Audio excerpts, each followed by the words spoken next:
ಈಗಾಗಲೇ ಎರಡು ಸಭೆಗಳನ್ನು ಪೊಲೀಸ್ ಮತ್ತು ನಗರಸಭಾ ಸದಸ್ಯ ಇದು ನಗರದ ಬಿಬಿಎಂಪಿ ಅಧಿಕಾರಿಗಳು, ಪೊಲೀಸ್ ಇಲಾಖೆ ಅಧಿಕಾರಿಗಳು, ಟ್ರಾಫಿಕ್ ಪೊಲೀಸ್ ಅಧಿಕಾರಿಗಳು ಮತ್ತು ಬೆಸ್ಕಾಂ, ಯಾಕೆಂದರೆ ಎಲ್ಲೂ ಇಷ್ಟು ದೀಪಾಲಂಕಾರ ಆಗಿರೋದು ಎಲ್ಲೂ ಗ್ರೌಂಡ್ ಆಗಬಾರ್ದು ಅನ್ನೋ ಇದರೊಳಗೆ ಪೂರ್ವಭಾವಿ ಸಭೆಗಳನ್ನು ಮಾಡಿದ್ದೇವೆ. ಸಾಕಷ್ಟು ಪೊಲೀಸ್ ಸಿಬ್ಬಂದಿಗಳನ್ನು ನೇಮಕ ಮಾಡ್ತಾ ಇದ್ದೇವೆ.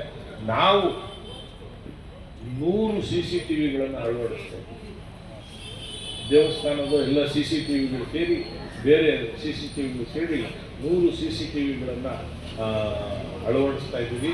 ಮತ್ತು ಇಡೀ ರಾತ್ರಿ ದೀಪದ ವ್ಯವಸ್ಥೆ ಅಂದರೆ ಬೆಳಕಿನ ವ್ಯವಸ್ಥೆ ಸಂಪೂರ್ಣವಾಗಿ ನಿರಂತರವಾಗಿರಬೇಕು ಅಂಥೇಳಿ 2 ದೊಡ್ಡ ಮಟ್ಟದ ಜನರೇಟರ್ಗಳನ್ನು ಉಪಯೋಗಿಸ್ತಾ ಇದ್ದೀವಿ. ವೆಂಕಟೇಶ್ವರ ಜನರೇಟರ್ ಅವರು ನಮಗೆ 2 ಉಚಿತ ಜನರೇಟರ್ಗಳನ್ನು ಕೊಡ್ತಾ ಇದ್ದಾರೆ. ಅದೇ ಪರ್ಪಸ್ಸಿಗೆ ಕೊಡ್ತಾ ಇದ್ದಾರೆ. ಅಂದರೆ ಯಾವ ಕಾಲಘಟ್ಟದಲ್ಲೂ ವಿದ್ಯುತ್ ವ್ಯತ್ಯಯ ಆಗಲ್ಲ.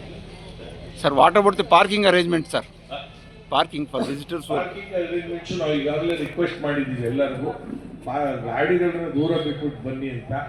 ಆಮೇಲೆ ಬೇರೆ ಬೇರೆ ಕಡೆ ಈ ಅಪ್ಪರ್ ಮಲ್ಲೇಶ್ವರ, ವಯಾಲಿ ಕಾವಲು, 8ನೇ ಕ್ರಾಸ್ ಆ ಕಡೆ, ಈ ಕಡೆ ಸ್ಯಾಂಕಿ ಟ್ಯಾಂಕು, ಈ ಭಾಗದಲ್ಲೆಲ್ಲ ನಿಲ್ಲಿಸಿ ಬನ್ನಿ ಅಂತ ನಾವು ಈಗಾಗಲೇ ಮನವಿ ಮಾಡಿದ್ದೀವಿ. ಅವ್ರಿಗೂ ಗೊತ್ತಾಗಿದೆ ಒಳಗೆ ಬಂದರೆ ವಾಹನ ಮೂವ್ಮೆಂಟ್ ಕಡಿಮೆ ಆಗ್ತದೆ ಅಂತ ನಿಲ್ಲಿಸೇ ಬರ್ತಾ ಇದ್ದಾರೆ. ನಮಗೆ ಈಗಿನ ಯುವ ಜನಾಂಗ ಇದರೊಳಗೆ ಭಾಗವಹಿಸೋದು ನಮಗೆ ತುಂಬ ಖುಷಿ ಕೊಡ್ತಾ ಇದೆ. ಆಮೇಲೆ ಯಾಕೆ ಖುಷಿ ಕೊಡ್ತಾ ಇದೆ ಅಂದರೆ, ಅವರು ಇಷ್ಟು ರೈತನಿಂದ ನೇರವಾಗಿ ಬರ್ತಕ್ಕಂಥ ತರಕಾರಿ ಮತ್ತು ಕಡಲೆಕಾಯನ್ನು ಬಹುಶಃ ನೋಡೇ ಇರೋಲ್ಲ. ಇಷ್ಟು ಫ್ರೆಶ್ ತರಕಾರಿ ಮತ್ತು ಕಡಲೆಕಾಯನ್ನು ನೋಡೇ ಇರೋಲ್ಲ. ಭಾಳ ಖುಷಿಯಿಂದ ವ್ಯಾಪಾರ ಮಾಡ್ಕೊಂಡು ಹೋಗ್ತಾರೆ. ಅದು ನಮಗೆ ಯುವ ಜನಾಂಗ ಭಾಗವಹಿಸ್ತಾ ಇರೋದು ಭಾಳ ಹೆಮ್ಮೆ ಇದೆ. ಆಮೇಲೆ ನಮ್ಮ ಸುಮಾರು 150 ಕಾರ್ಯಕರ್ತರು ಅಲ್ಲಲ್ಲಿ ಓಡಾಡ್ತಾ ಇರ್ತಾರೆ, ಅಲ್ಲಲ್ಲಿ ನಿಂತಿರ್ತಾರೆ.